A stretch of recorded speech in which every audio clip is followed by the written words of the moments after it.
On the Friday edition of the show. Another good day to talk sports on your award-winning channels television. I'm Yemi Adebayo. You wherever you are in the world watching us in London, Austin, Okonafam. All right. A lot is happening in our fast-paced, money-spinning world of sports. Just before we came into the studio, it appears like the sanctions blow hitting Chelsea very hard. Barclays suspended Chelsea Football Club's bank account. Well, they say it's temporary. They want to understand some of the guidelines that, of course, that allows Chelsea to still be able to compete in the Premier League in spite of those sanctions. They want to understand it and all that. So we're going to talk a lot about all of that. Of course, we'll talk about the things happening on the domestic scene. But like they say in local parlance, it seems trouble never ends. Yeah, we tried to analyze it last night, put ourselves in Chelsea's situation. And at the end of the day, we realized that it's just Chelsea that understands what they're going through. I also read that statement, and you could see that they were careful and they're waiting. They've sent out letters to the UK government, want to know the extent of the license. I'm sure there must have been appeals here and there, but it is what it is. In situations like this, when you're dealing with other brands, when you have sponsors, they must consider their own brand image. And that's why I can't even blame the brands who are pulling out of Chelsea Football Club, How we could describe it last night, but let's just hope that sort of consideration, particularly for the fans. You see why it's trouble is because the UK government, they have their reasons. We're listening to Nadal last night, the Minister for Sport in the UK. And she said, look, it is what it is because of the ties with Russia and that even if they sell the club, Abramovich will not get anything out of it. And rules are rules, laws are laws. And right here in this country where I am, the United Kingdom, they follow the laws to the latter. You don't respect it, and there's no problems, So let's see if Chelsea will get some grace, but it's business as usual. For Chelsea Football Club, the men and the women's team, they went out last night, they did the business, and Thomas Tuchel and Emma Hayes, they're staying focused on their job. These guys are professionals, so they act like they can't let the problems affect them. But last night I also mentioned mental health. That's to be considered when we're talking about these things because it's very, very tough for everyone involved with Chelsea Football Club.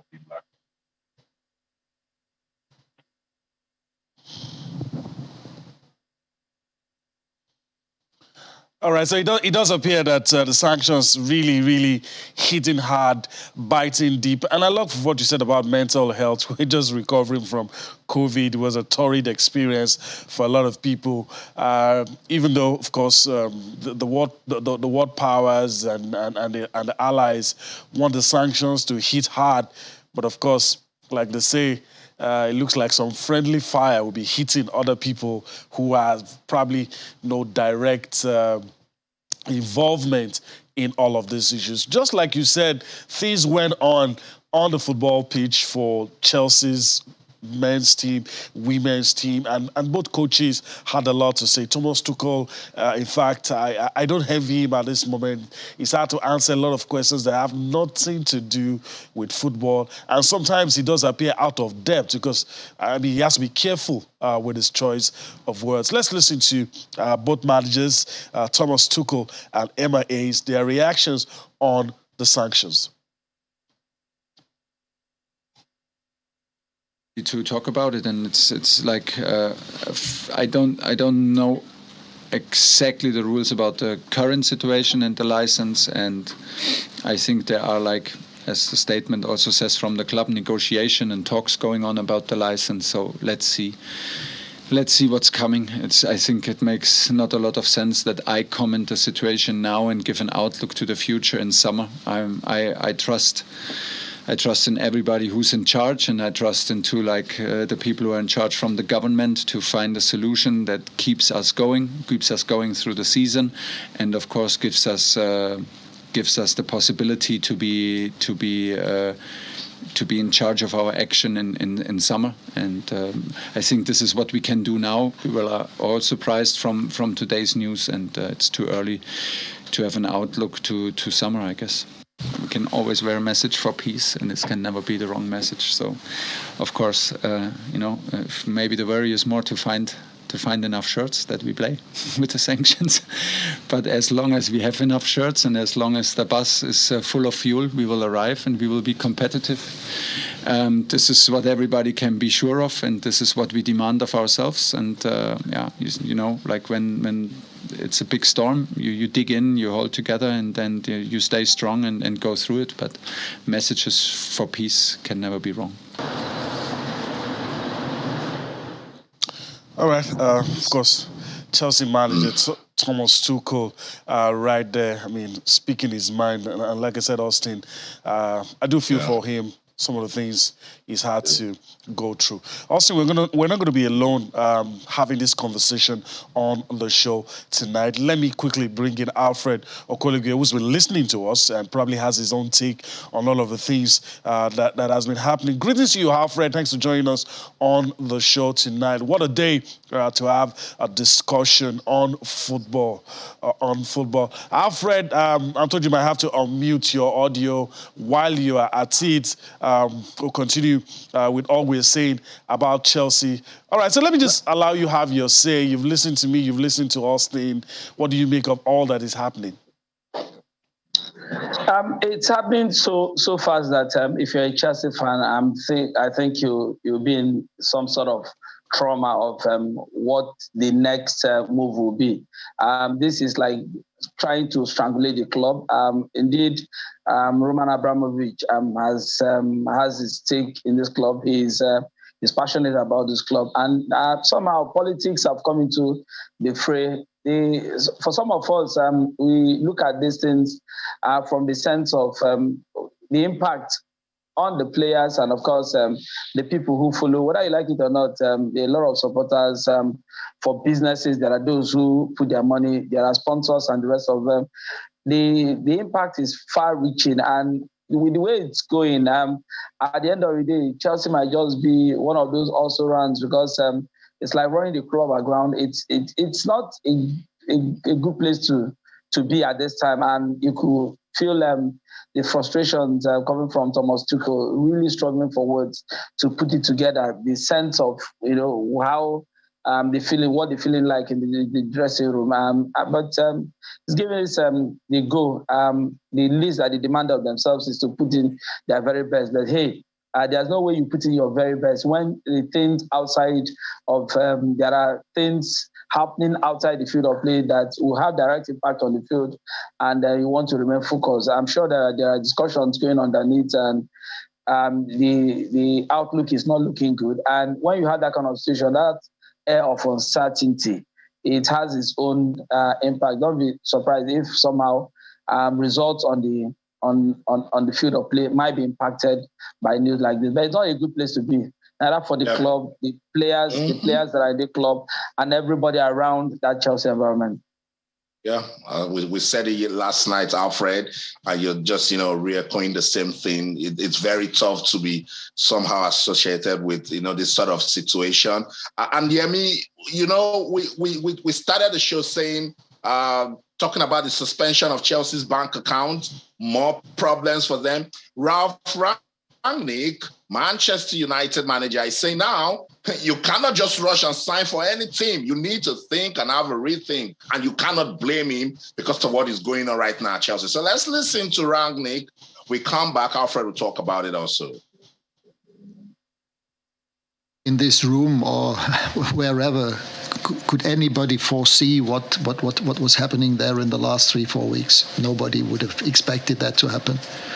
And therefore, I think we should be very careful to to blame somebody for doing this or that, this couldn't have been foreseen. And Roman Abramovich has been the owner, and not only at Chelsea, also at Arsenal or at Everton. There were some ownership shares by Russian oligarchs. So this is not the only club, and of course it affects everything. I mean, it affects football. It affects the way that gas or oil is being delivered to European countries. It will, in the end, it affects everybody.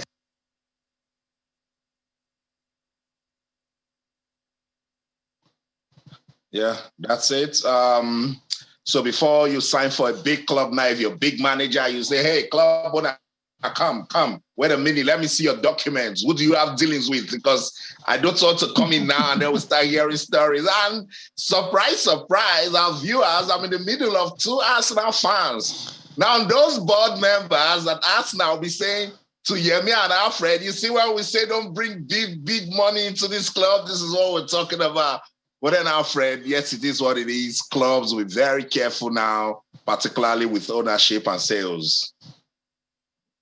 It is what it is, like Austin, like you said. I'm sure that for those who want to bring their money to football, who want to invest in football, we've had stories of people saying they want to buy up European teams. I mean, this is a scenario that we've not had before. Now, what it means is that if the ownership of a club, and we've seen it in time past, if the ownership of a club is from offshore, like that of Abramovich, and something happens, something in politics that is outside the field of play, hey, it can have direct impact. Now you're talking of selling Chelsea without Roman Abramovich benefiting anything from it. If you're a businessman, I want to put your business, you want to be sure of the business that you're doing. What in the case of you have a situation like this, what becomes of your investment? I think that we're playing up. The English game now, from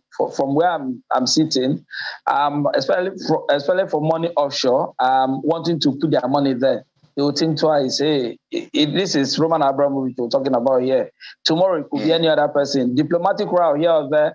And the next thing they'll say, you know what, your investment in this country will keep it because of what is happening with politics and the rest of them. So I'm sure that moving forward, it will somewhat affect the inflow of cash in the English game. And, Ralph Rangnick gave us a subtle warning. And the subtle warning is the media will start digging up everybody's past. Your ties with Russia will start coming up, all the relationship. Ralph Rangnick himself used to be with a Russian club, and that's why he was quick to say you don't blame anybody because nobody knows all of this is going to happen.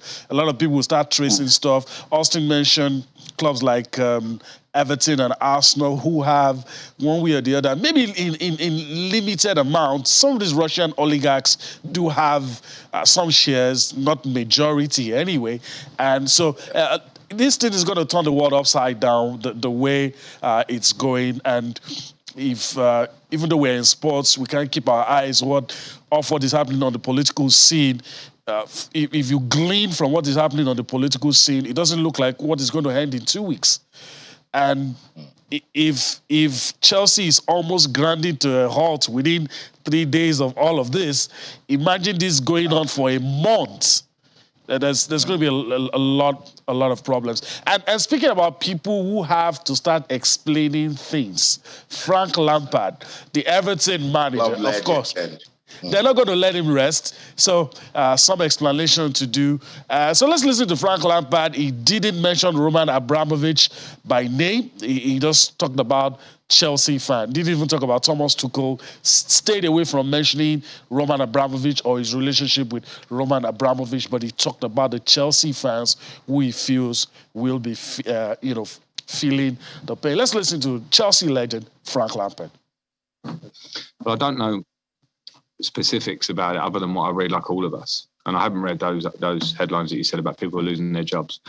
But clearly, I've managed there for near on 2 years. I played there for 13 years. I've got a lot of friends and people that work behind the scenes. And that would obviously be something on a human level that if people may be losing their jobs at Chelsea or wherever that I would care about. So, and knowing them well, then of course I would care about that. I don't know the detail on it. And I care about the fact that the fans, the fans of Chelsea that will be there from the beginning and before us, and they'll be there after us. So it's a tough moment for the club. So I don't want to hang on it too much because I'm manager of Everton. It's absolutely my priority. And we've got real testing things in front of us. But of course, on a human level, of people that are just doing their jobs, working away, working with everything, giving everything in their jobs, then of course, if their jobs are... All right, Frank Lampard, he said all the things he had to say. I know we have to leave this matter, but guys, let me start with Alfred. No matter what these guys try to do, it's going to be very hard distancing yourself from Roman Abramovich or probably other influential Russians that you've been close to in times past. Well, there's no way you can distance yourself, and the way they've taken it, especially in the West, about all of the things that have happened. A lot of people thought that in the modern day, where you get that kind of the kind of things, the images coming out of Ukraine is in Africa, where it's hunger war and the rest of them. This is happening in Europe.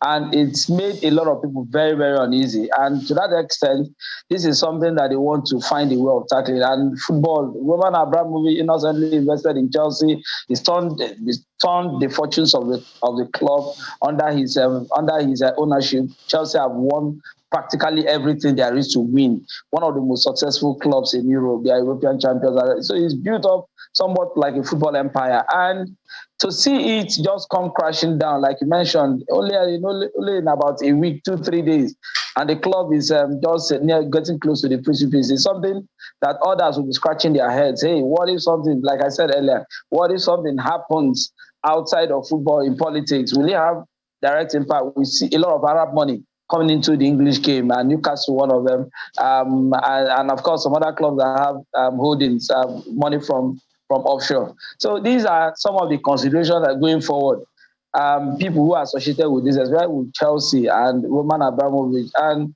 it's something, like I said, it's not a good place to be, both for the clubs, the owners, and everybody associated with Chelsea Football Club. You somehow kind of feel what they're going through. It's not a good place to be. And hopefully, how it ends, nobody knows. This is a developing story. We just hope that, like Lampard said, these guys who work behind the scenes, because whether you like it or not, there are people who are going to lose their livelihoods in all of this. So those are the people that you really want to feel for. Yeah. All right. So, we have a few minutes before we go on break. So let's just go back to Austin's end and talk about the fixtures, even though it's overshadowed by what is happening to Chelsea, but we still have to look at what's going to happen this weekend. Of course, the action in this world of sports, the show must go on, and it is what it is. There will be games on the weekend. And by the way, Chelsea did a lot of good for themselves and what they are going through by beating Norwich City last night. And that's, solidified in some ways their third position on the log, because if they had not won that game, then the situation would have just been turning from bad to worse, So we'll go on a quick break. When we come back, games to be played in the English Premier League. Manchester United taking on Tottenham. The Red Devils, they must win that one, because if they don't, Tottenham will overtake them on the league table. Now, you know how important that one is. We'll talk about it when we come back. Don't go anywhere. Stay.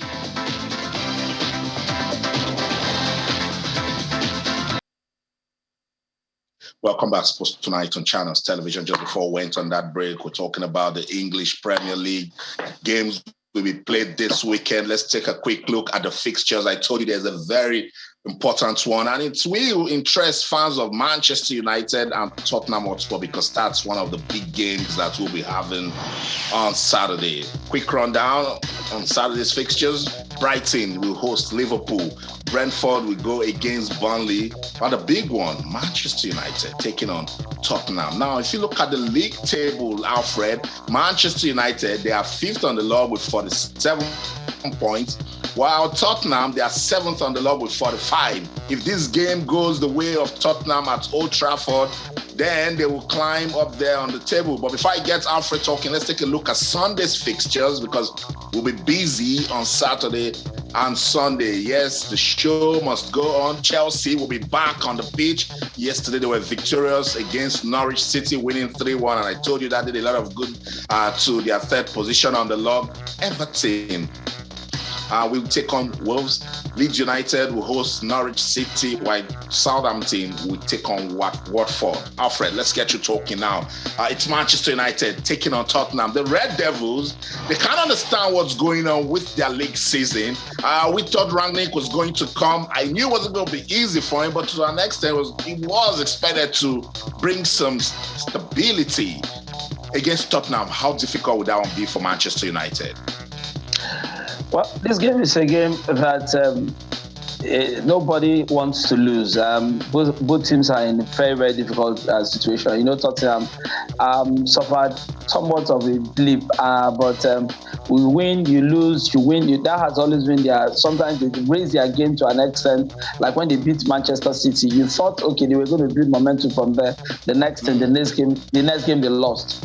So there's that level of inconsistency in Tottenham that they want to. And this is a club that won little or nothing, and it's just like they tried so much and it's not going that way. For Manchester United, well, for the life of me, I don't know what's wrong with that team. Start so well in the first half. You think they're going to run away with the game, only for the teams that you don't expect them to lose to fight back and get the result, and not a good one for them.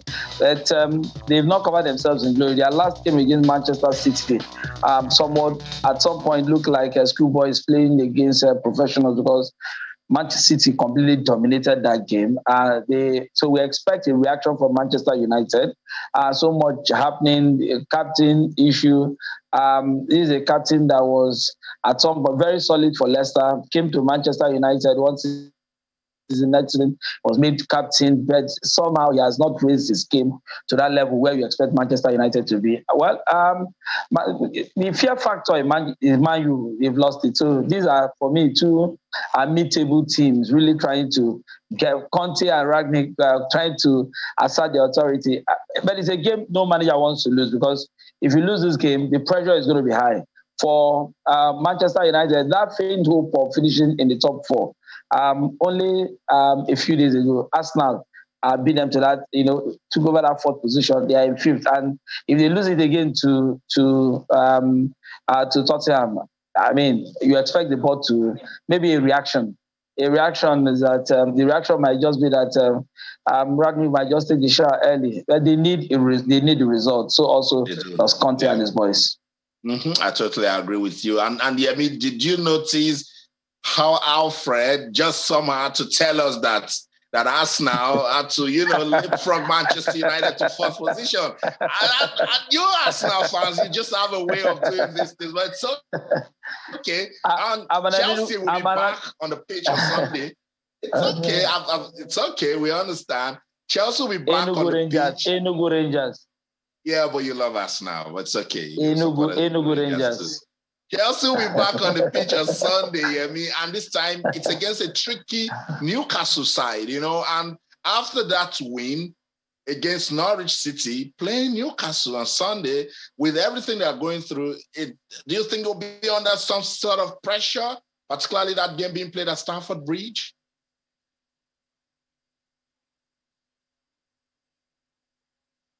Newcastle are a team on the rise.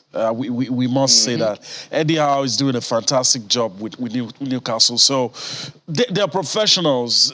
They're protected. So I don't emotionally they might have one or two issues, but I think they're professionals. They just try to put it behind them, come to the field. But on the field, I think Newcastle has a lot to offer, and I do agree with you. Winning that game. Winning the game earlier against Norwich, he's the pressure on them. Now they go into this game, nobody's talking about Chelsea in the conversation for the title anymore.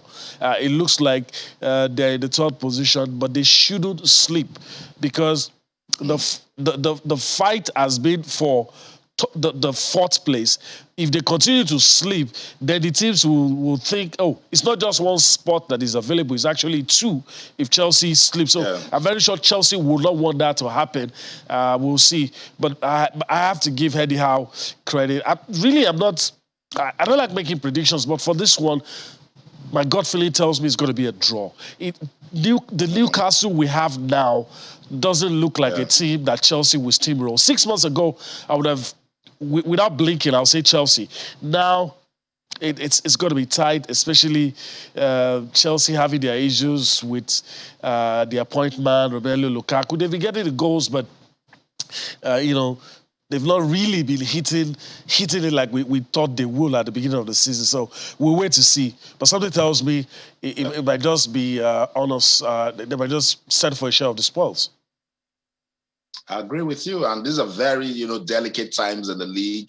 Match week 29 already. So clubs now understand what it means to start getting those points. Otherwise, it will be a very difficult story at the end of the season. So let's put a pause on the English Premier League and take the discussion back home in Nigeria and talk about the Nigeria Professional Football League. That one also has been getting us talking. Let's take a look at the fixtures for match day 18. Alfred, you hear me? Match day 18 already. And if you ask me, until match day 17, it's been a tale of Plateau United. If you win, Rivers United will win. So let's run through the fixtures. Struggling Amber, they will be hosting Plateau United. I don't know what the People's Elephants need to do, but in everything they're doing against Plateau United, they need to avoid some sort of defeat. Niger Tornadoes will take on Remo Stars. Nasarawa United will host MFM Football Club of Lagos. On Sunday, Gombe United will take on Inform Rivers United right there in the Nigeria Professional Football League. We'll get Alfred to talk about that one. So much will be happening in the NPFL. Just take a look at it. I mentioned Gombe United and Rivers United. Katsina United will host Wiki Tourist. Kwara United enjoying good form also under Coach Abdullah Bifo. They will take on Heartland Football Club of Owerri. Lopi Stars will host Abia Warriors. More fixtures in the Nigeria Professional Football League match day 18. Aqua United will host Alfred's Rangers. Shooting Stars will take on Kano Pillars, while Sunshine Stars will take on Dakada FC. It feels good that I'm the one with the line of questioning. Otherwise, I know where Yemi will come from with this fixture. So it's Aqua United taking on Rangers. Alfred, I know you will be following that one keenly, but another interesting fixture is Eimba taking on Plateau United. Two key games. Austin, if you ask me, Eimba versus Plateau United. In time past, we would have said straight up Eimba to win. Plateau United with Fidelis Ilechukwu, they didn't start well. Struggled sort of the early part of the season, but once they found their rhythm, they became almost unstoppable. They've taken scalps. They took the scalp of Rangers International in Navy, taking some other big scalp, winning for them. Playing.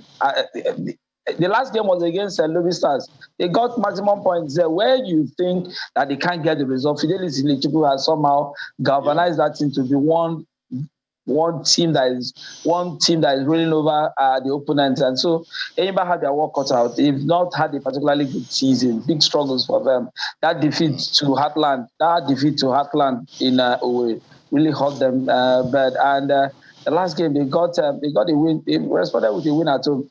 So for Eimba, for Finidi George, with all of the things he said about officiating and the rest of them, this is the time to start getting results on the board. Eimba is a team that we know that Aba is a fortress of some sort. It's not every team that want to come there and take points off them. I know that Fidelis have achieved it before with MFM, going to Aba and getting the result in terms of draw. This time around is going there, and I'm sure that the combination of Finidi George and Isu, Coach Caleb Isu, will want to get one back. But Alfred, you know, football can be funny, and if you take a look at the league table, Plateau United are second with 37 points, just 1 point separating them from Rivers United at the top. Eimba, they are eighth on the log with just 24 points. Now, if you look at it, you can tell that there's a huge difference. Will that count for anything for Plateau United? Well, I mean, it will count more for Yimba. I know that Plateau United, one thing that will play in the back of their mind is their away. Rivers United, too, don't forget, they're also away. They will play Gumbi in Pantami, and that's not an easy ground to visit. A lot of Rivers United league leaders coming, expect a full house at the Pantami Stadium. So for both teams, the league somewhat have been reduced to a 2-horse race. So for those two top teams, they are playing away, and it's something that, the mentality of traveling away. Though for this season, Plateau United and Rivers United have shown that they can win anywhere if the bounce of the ball, as they say, go their way. And it's for anybody, they need to get points off. They need to get points on the board. So they are under a bit more pressure to win this one than the visitors, Plateau United. While for Rivers United, they've done it before. But the trip to Gombe, if you don't fly, it makes it more difficult. I know Remo took their scarf when they visited that place. If you don't fly and you do the road trip, by the time you get to Jos through Bauchi to Gombe, that's not one place that some players like visiting. We've had that challenge in the past where players, they want to visit those sites, those areas in the north, and the players will tell you that, coach, I get injury, or play, because they don't want to do it. It's a long trip. But if you travel well and manage your team very well, you stand a chance. If not, what's their name? Gombe United might just get the maximum points against Rivers United. Yeah, and Gombe United, they've been decent. So let's throw the conversation back to Yemi. It's Aqua United and Rangers. Yemi, you see the way Alfred tried all he could to ignore that conversation. But if you look at Aqua, good form since Coach Kennedy Boboye left. Rangers not doing badly also. They are fourth on the log, but definitely this is a big game in the NPFL.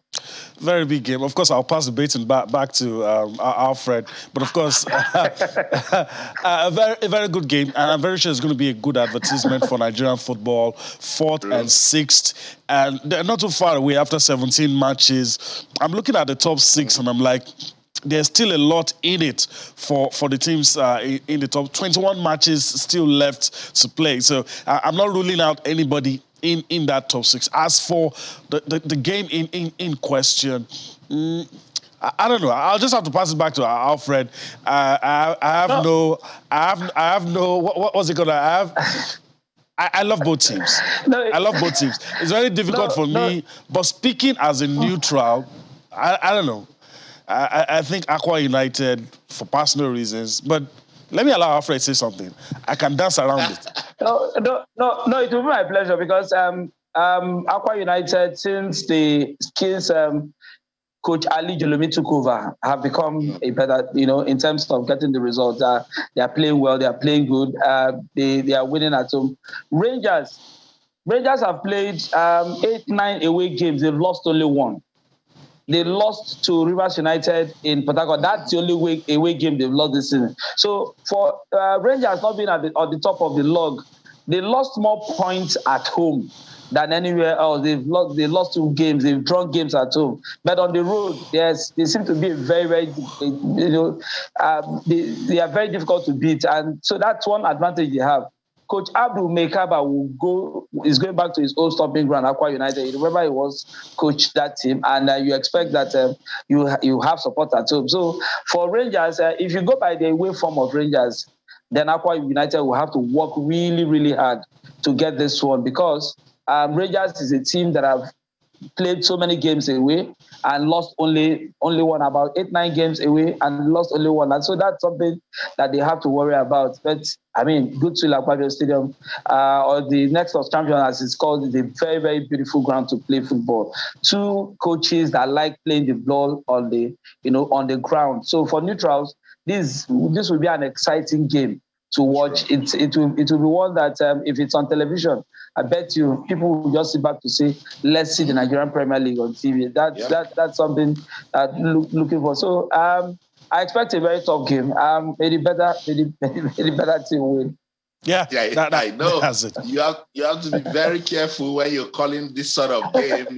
So that's why I wanted to pass it to Yemi, but it was wise to pass it on to Alfred. So I remember last season, this same time in Uyo, it was a beautiful game of football. I think in the end, Aqua United managed to win it. I think 1-0 ended goalless about that. So whenever these two teams made, is a good game of football. And there's so much in it if you look at the league table, guys. If Aqua United wins, they're likely to go to third on the log if Remo Stars or Kwara United don't win. But Kwara United are in a very good form. Remember, they've won at MFM and they host Atlant. And that's a team that seems to have continued where they stopped last season. So Kwara United isn't the sort of team that you think will not get the job done. But Remo Stars going to Niger Tornadoes, don't take anything away from these new guys. They have done so well this season. So when we say the NPFL is the most competitive football league in the land, it's in the world rather, we're not joking. Because if you take a look at the league table, you can confirm. So, let's go. Yeah, you can. Let's go to the NNL. Let's go to the NNL. Because of the time, we're going to run through a lot of matches to be played in divisions A1, A2, B1, and B2. So let's just quickly run through those fixtures all for you. And you're going to see it right up on your screen any moment from now. ABS FC will take on FWC champions. You're going to see some of those fixtures in Division A1. Yobe Desert Stars will be up against Mighty Jets. Sokoto United will be up against Samfara United. El Kanemi Warriors will be up against City FC. It's matchday 6 in Division A1. Let's flip and quickly go to Division A2. Of course, in Division A2, Road Safety will be up against JM Liberty. Kogi United will be up against Jigawa Golden Stars. NAF FC will be up against DMD. You have Malu Fashi FC will be up against Green Berets. Kemi United will take on Adamawa United. Let's go to, of course, the next division and see some of the matches to be played in the next division. That's in Division B1. They have Bendel Insurance will be up against Ekiti United. Campus FC up against Ibom Youths. Giant Brilliance up against Julius Atete. Ikorodu City up against Abel-Kuta Stormers. Gateway United will be up against Oshun United. It's going to be interesting to see those matches. A lot of, at least two matches you could call Southwest derbies. Division B2, Rovers FC up against Apex Crane. Go round will take on FC1 Rocket. I love that name. Otesolo FC will take on Warri Wolves. Jebu United will take on Sinosho FC. Bayelsa United takes on Abia Comets, and of course Sporting Lagos will take on Unewi United. You can go to any of these venues if you want to enjoy the best of football across the nation. All right, let's move on because we're pressed for time. When we return next week, of course, we'll tell you the results in all of these matches, and of course, how did I leave out the game played today, as you've seen on your screen, Van Dresa having a win in that one. But of course, because we're pressed for time, let's quickly move on and talk about Rafael Nadal. Rafael Nadal has been commenting about what a lot of people have called a slap on the wrist coming the way of Alexander Zverev. He's been commenting on what happened. Alexander Zverev, of course, was fined £40,000 for his tantrums at the Mexican Open. He also forfeited the prize money in that event and also lost ranking points. But a lot of people felt it wasn't enough. So here's Rafael Nadal's take on the whole issue. Let's listen to Rafael Nadal talking about Alexander Zverev, and of course we'll give our own opinions as to the issue with Zverev. But first, let's listen to, of course, the man with the highest number of Grand Slams for now, Rafael Nadal. from one point of view, I have one opinion. From the other point of view, I have a different opinion, because I have a good relationship with Sasha. In some way, I like him. I practice with him very often. So I wish him all the very best. And he knows that he was wrong, honestly, and he recognized that very early. So that's a positive thing in his side, in my opinion. In the other hand, of course, if we are not able to control this type of attitudes on court, I mean, not only this one in particular, have been other stuff going on in the last couple of months that if we are not able to control and create a rule or a way to ¿cómo se dice? ¿Cómo se dice esto de penalize this type of attitudes a little bit in a stronger way, then we as players, we feel stronger and stronger all the time. No? And in my opinion, like in a sport, we need to be a positive example for the especially for the kids. That there have been millions of kids watching us.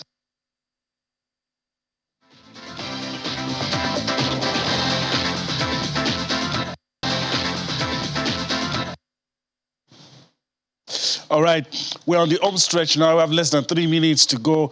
But let me quickly get Austin's take before we talk about something related to Russia, Ukraine. Do you feel, I want a quick response so that we can touch other grounds. Did you feel Zverev got a slap on the wrist? He only got a year probation plus the fine and, of course, forfeiting the money and losing ranking points. Rafael Nadal says we need to be tough. The kids are watching. And if you look at that event, it could have damaged the umpire's knees. It was just by a stroke of luck that, you know, while he was smashing the racket, that the umpire's legs, probably ankle, were not broken. You know, rule number one on being a role model is you must always keep your cool. And Rafael Nadal, there was no other way to land than to say, look, we are role model to kids. You know, you don't know who is idolizing you, and then you go on and you display that. I like Zverev, and I'm totally disappointed that he did that. I know most times emotions take over. These guys are humans, but I mean, Rafael Nadal was clear. Officials need that respect, and we should let them know that they ought to be respected. So it's a stiffer punishment, and I totally agree. This will make everybody sit up. We've had people go on, give verbal abuse to officials, and those guys are always just there, calm, you know, and collected. Serena Williams, remember, you know, a public outburst one time, and it made the news. Naomi Osaka has also done it. So I totally agree with Nadal. I don't like what Zverev did to umpire Alexandro Germani. So more stiffer sanctions so that athletes, tennis players can learn from it and stop it. All right, as we go, we're going to quickly listen to World Athletics President Seb Cole. He is defending the decision to ban Russia and Belarusian athletes, to stop them from competing. And we must remember, if there's any sports body that has been consistent on the issue of Russia, it has been World Athletics. All right, let's listen to him quickly as we come back to wrap things up on the show. The council was unanimous about the view that it would be inconceivable to have athletes from the Ukraine being excluded for very obvious reasons, unable to compete, train in an environment that is beyond compare, and have the athletes from two aggressor nations being given the full panoply.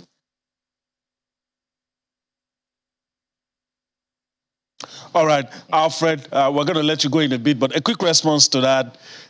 You think they're justified in the actions taken? Quickly. Well, whether justified or not, the way I see it, anybody that does not go against Russia at this time confers him or herself pariah status, because they have sponsors, they have pressures, especially from marketing people who want to see all of this. And so it's just a question of exerting all the energy and influence you have on Russia, and that's just the fallout of it. If what athletes say they want to allow Russia, just be sure that all of the sponsors that they have will desert them, and they don't want to have that. So it's all part of the pressure. Okay. I better go. Want to thank you for your time on the show today. Hopefully we'll do this again some other time. My pleasure always, Yemi, and good night. Okay. All right. I was a rush. We have to wrap these up on the show. We do hope you enjoyed everything we've been able to bring to you tonight. We'll be here again next week. Take you on a trip across the money-spinning world of sport. I'm Yemi Adebayo. Bye-bye now. In London, I'm Austin Okonakpan. In everything you do, remember to keep talking sports. Bye for now.